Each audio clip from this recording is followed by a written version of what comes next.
Salama daholo tompoko, manonona ny fahasoavan'ny tompo Jesosy amintsika rehetra. Manao an'ity mivantana ity vetivety ilasako amintsika hoe inona tokoa moa zany no antony mahatonga ny olona anankiray tsy mandray filazaon-tsara mihitsy izy, tsy mety amin'ny vatany izany filazaon-tsara izany, ny fisainany, ny fieritreretany, ny penséany ny momba ny tenany rehetra dia mirenoncer mandahakitsy rano ny soratra masina. Zay no valintsika vetivety atao anatin'ity sary feo ity. Izy io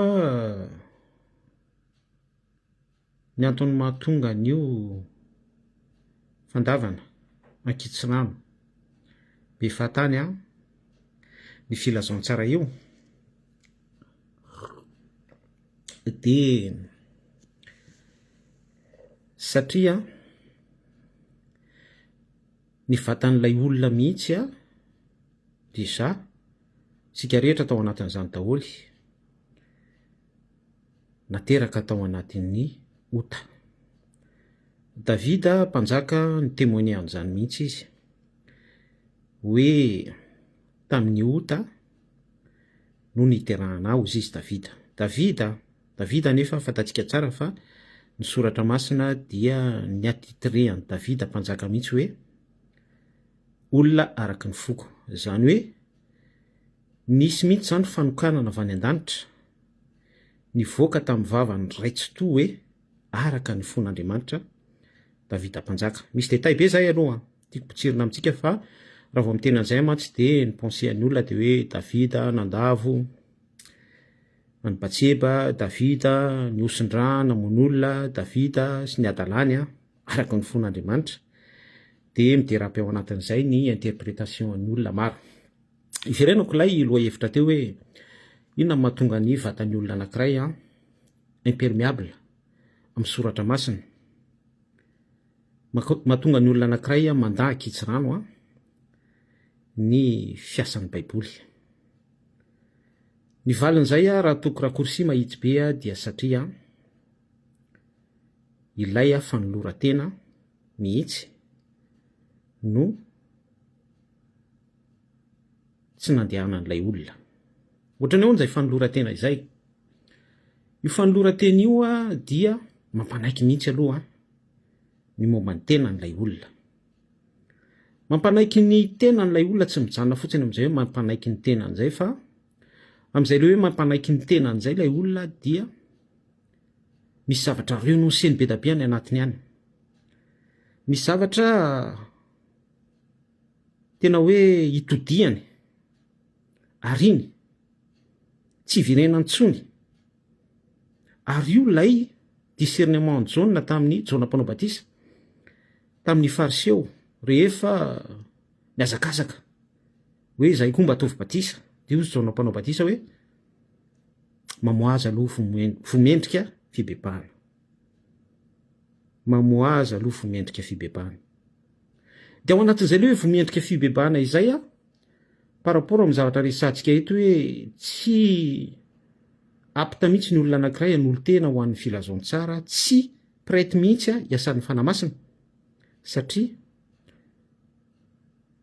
itoetra ny vomendrika fibebahana io no mamaritra ny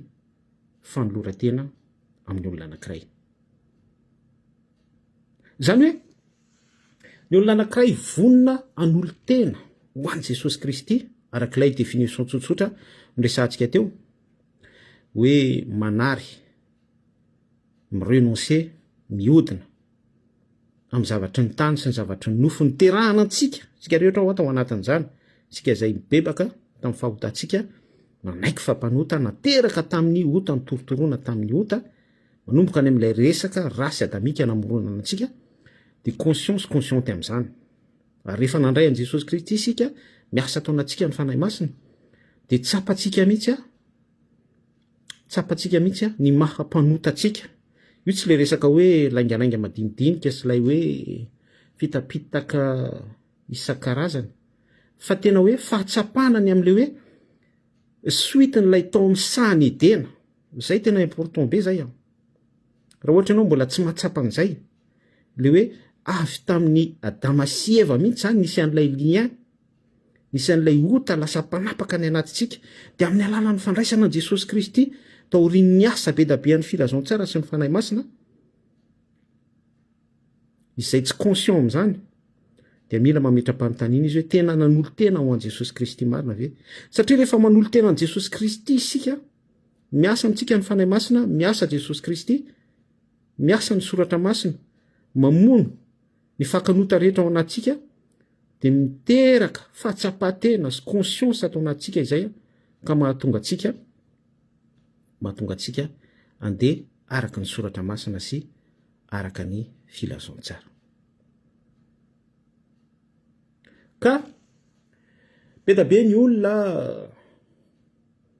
tsy asan'ny filazantsara mihitsy izy, tsy asan'ny soratra masina izy. Io valable pour tout le monde io mety hoe mamaky baiboly mizara ohatra n'izao fizarako zao, fa ny but ao anatin'ilay izy de resaka hoe buzz,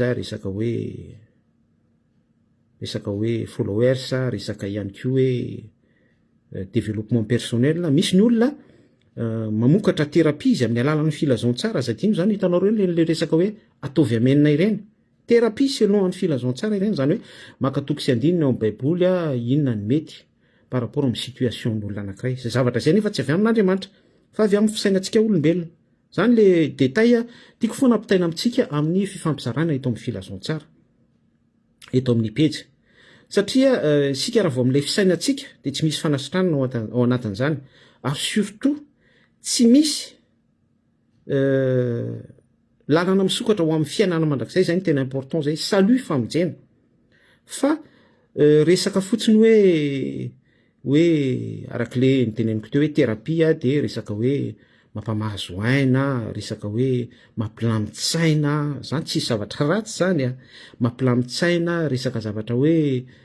mahafinaritra fotsiny zany any amin'ny tontolon'ny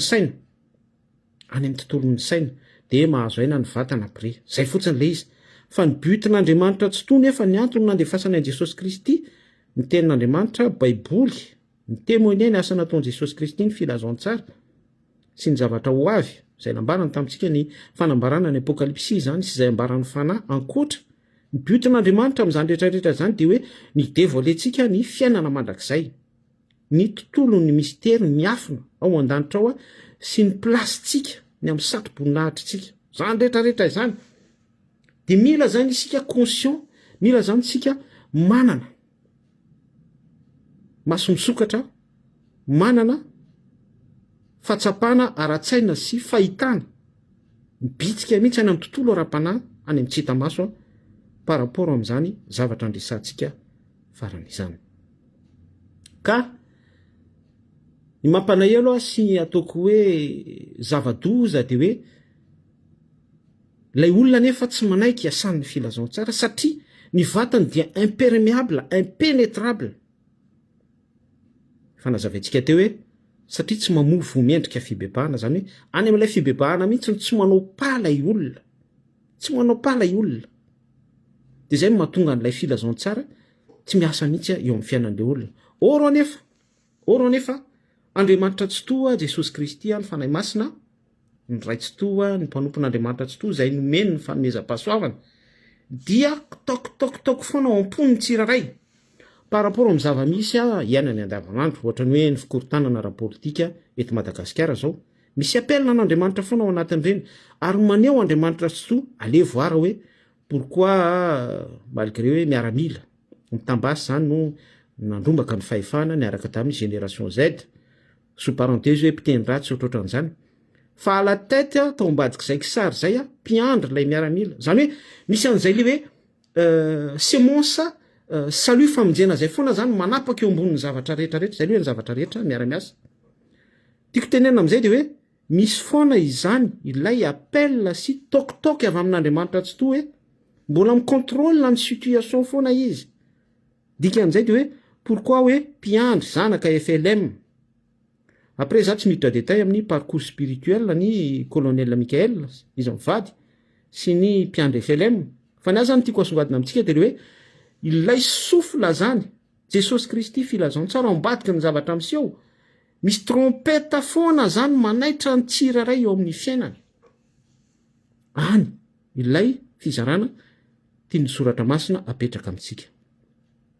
ny zavatra rehetra misy eran'izao tontolo zao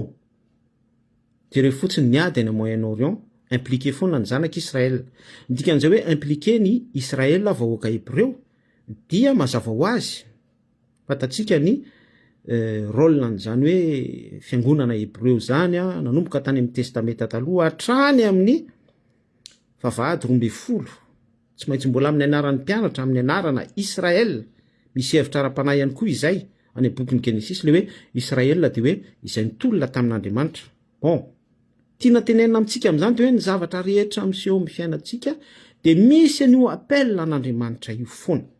manao tokotoky amin'ny olona sy ny isambatan'olona isatsokadiny sy isatsarangavy Andriamanitra tsy to fa dommage miverina amin'ny sujet amin'izay tsika hoe impénétrable ny olona anankiray tsy mandray ny filazantsara mihitsy izy tsy raisy mihitsy ilay filazantsara satria ilay vatany tao amin'ny sahany edena teraka tamin'ny ota iny vatana iny de lasa bloc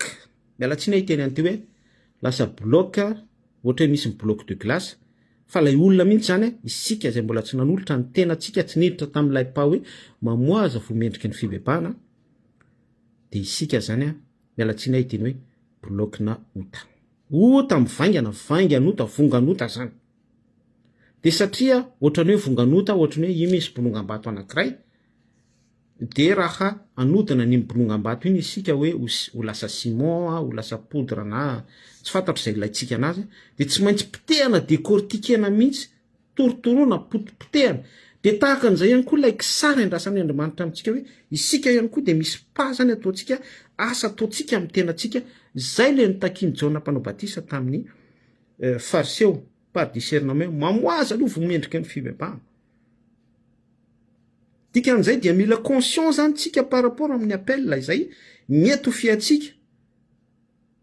en parallèle amin'ny situation iainatsika amin'ny fiainana andavanandro de mila conscience zany isika hoe misy appel n'Andriamanitra misy trompette n'Andriamanitra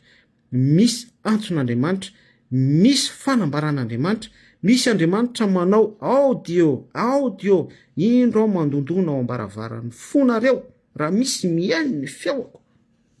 eo zany lay olona no mila manetry tena kely izy eo zany lay olona no mila mahatsapa foana hoe Andriamanitra no manambara à travers an'izao situation sy fikorotanana eran'izao tontolo sy manepitra eo amin'ny fiainana andavanandro izao eo ihany koa misy rôle ny mpitory izay mena ny fanomezam-pahasoavana tamin'izany araka ny ministera araka ny fanomezam-pahasoavana na misorana azy tsiraray avy mety enao zany mety ho iza zany eo ny rôle ny mpitory ny papany any lakolosy manindra an'izay antson'Andriamanitra izay afahan'ny olona anankiray miditra amin'io paha io hoe mamovo mendrika fibebahana saingy dommage ny akamaroan'ny mpitory teny amin'izao de fatatsika fa par intérêt daholy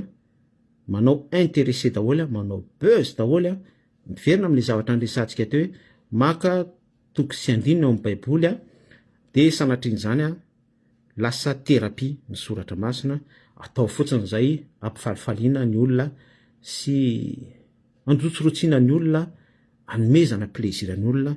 amin'ny alalan'ny verset biblika ka ny zavatra resantsika eto de hoe pourquoi ny olona impénétrable amin'ny soratra masina tsy miasa amin'ny mihitsy ny soratra masina satria io pa io mihitsy no mbola tsy niroson'ilay olona anankiray tsy ahafahany soratra masina mipaka sy mikasika azy ora nefa Andriamanitra dia efa mandondona foana isan'andro isan'ora eo amin'ny fiarahamonina eo amin'ny fiainan'ny olona anankiray eo amin'ny fiainany andavanandro amin'ny maizy azy amin'ny personnalité any amin'ny ego zay fihininy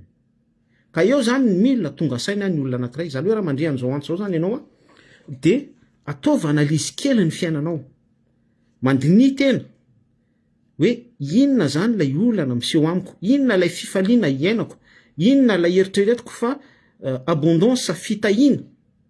zay mitobaka be to amiko, vola fahefana ve sa inona sa inona, fa ao ambadiky reny misy apelina an'Andriamanitra tsy to foana,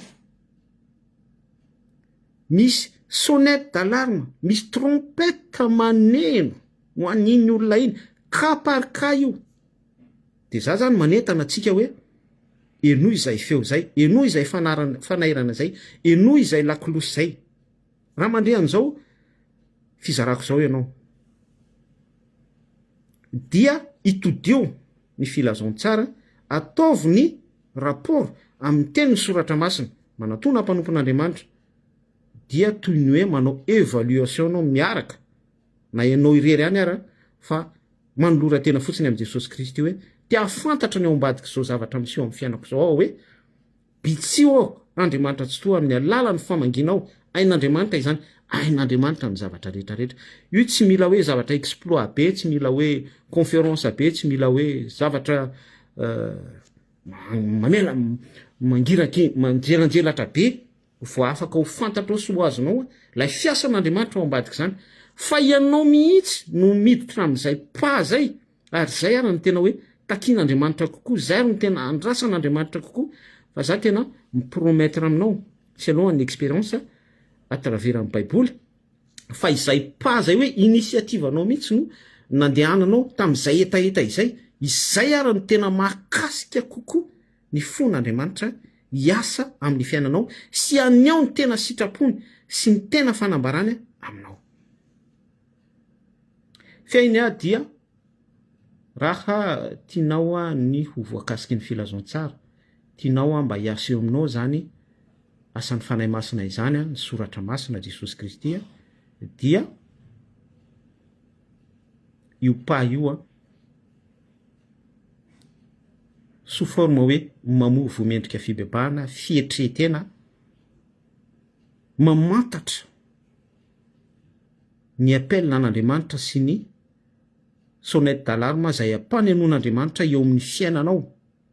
Midina ambany kely ianao amin'izay, miala amin'ilay ego niterahana atsika, lay otana norotoroana atsika, renonsena, zay le nolazaiko teo, miodina mihitsy aloha isika, mamela mosina kely, dia mamantatra sy miantso an'Andriamanitra tsy miantso an' Jesosy Kristy, mba manaiky kely fotsiny, fotoana kely fotsiny, moment kely fotsiny, réplique kely fotsiny, segondra iray fotsiny. Zay le endrika fibebahana, fietretena, meo an'Andriamanitra fotsiny zay fotoana izay, meo an' Jesosy Kristy, meo ny fanahy masina fotsiny, mba hiainonao za tena mampanantenanao araky ny expérience selon la Bible, fa isy zavatra afaka tsapainao sy afaka ho refesinao lanjainao araky ny fahendrena ratsoratra masina ho tonga ho fahatsapanao eo amin'ny fiainanao, ary manomboka eo afaka hiasa aminao ny filazon-tsara. Io mora ohatra ozy le olona za tsy mila zany filazon-tsara izany, vitako ny fiainako sy ny sisa rehetra, sa sy teny afaka ilazana an'izany. Andriamanitra tsy to manaja ny safiditsika izy jusqu'à ce que hoe abara-patonga ny fotoana rehetra, lanitra sy ny tany ho levina, zao rehetra zao tsy maintsy hoahorina tahaka ny taratasy any zany hoe tsy asiko sasy teniny amin'izay, satria ohatrany hoe rehefa milaza an'izay mantsika de hoe menaso sy ny olona hoe filazon-tsara fampitahorana sy ny ohatrohatran'izany, fa janoko am'le hoe réplique kely fotsiny ataonao de mitodika amin'izay fandinia tena izay ianao par rapport amin'ny zavatra izay iainanao sy mandrefy ny fiainanao, manepotra anao, mety ho fifalianao, mety ho fahoriana, mety ho jaly, mety ho aretina, mety zavatra ohatrohatran'izany, fa atao fotsiny aloha ny question, atao fotsiny aloha ny analyse, de dinio ny toenanareo ao anatin'izay hoe dinio ny toenanareo zay mazava ho azy moa raha toizako zay de hoe dinio ny tenanareo raha mitoetra misoratra masina marina ianareo, tsy hoetiko amin'izay aloha izy hoe dinio fotsiny aloha ny tenanareo, dinio ny tenako mandinika ny tenako, inona no anton'ny zavatra izay miteny manodidina, ny anton'ny problème, ny anton'ny fifaliana, ny anton'ny fisina, ny anton'ny vola, tokony isy question daholo ao ambadika izany rehetrarehetra zany satria ny olona mametraka fanontaniana amin'ny zavatra misy aminy izay no atao hoe olombelona fa tsy mitovy amin'ny tsy olombelona za tsy hiteny hoe biby tsy mitovy amin'ny zavatra tsy miteny ohatrany hoe latabatra plastika vera sy ny zavatra ohatrohatran'izany zay zany lay afatra ampitaitsika hoe matoa zany olona anankiray mbola impénétrable amin'ny filazon-tsara izy matoa olona anankiray mbola tsy misy fahatsapana ara-pilazon-tsara mihitsy sy ery ny soratra masiny amin'ny fiainany dia satria mbola tsy tafapaka teo aminy tsy niasa tsy namela ny conscience amin'ny subconscient mihitsy izy andinika ny zavatra misy eo amin'ny fiainany fa vita be fotsiny izy ao anatin'ny lohany ohatrany hoe sanatrian'izany latabatra miexista fotsiny fa tsy misy objectif tsy misy inona fa ampiasainy zay mampiasa azy miala tsiny amin'izany fitenenana zany ohatrany hoe misy vilany dia alainy mpahandro sakafo dia ampiasain'ny mpahandro sakafo amin'izay itiavany azy dikan'izay dia misy an'ilay mampiasa anao izany mampiasa anao tianao Jesosy zay ny fizarantsika amin'ny manaraka indray mirarosoa antsika rehetra